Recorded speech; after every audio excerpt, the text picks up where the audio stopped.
Hi hello guys, welcome back to your channel. నేను మీ మధు చౌదరి. చూడండి, తలకాయి సుత్తి లాంటి పాము చూడండి. ఇది మా ఇంట్లోకి వచ్చిందనమాట. మా ఇంట్లో కన్నా ఇంట్లో కాదు, వరండాలో ఉంది.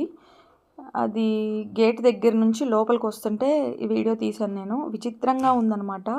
దాన్ని పట్టుకుంటే అది ఒక రకమైన వాటర్ని రిలీజ్ చేస్తుంది. ఎలా అంటే నేను పేపర్తో ఇలా అనేసరికి దానికి పేపర్ మొత్తం తడితడైంది. దీనికి ఇది మోస్ట్ వాంటెడ్ అని చెప్పేసి అంటున్నారండి. ఈ పాముకి కరిస్తే దీనికి మెడిసిన్ కూడా ఉండదంట. ఒకసారి చూడండి, తల ఎంత సుత్తి రూపంలో ఉందో. అసలు చూస్తేనే చాలా భయంకరంగా ఉందన్నమాట. నాకు అసలు చాలా భయం వేసింది ఈ పాముని చూసి.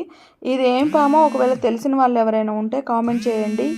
నా ఛానల్ మీకు నచ్చితే లైక్ చేయండి, షేర్ చేయండి, కామెంట్ చేయండి. Please support me. By bye friends.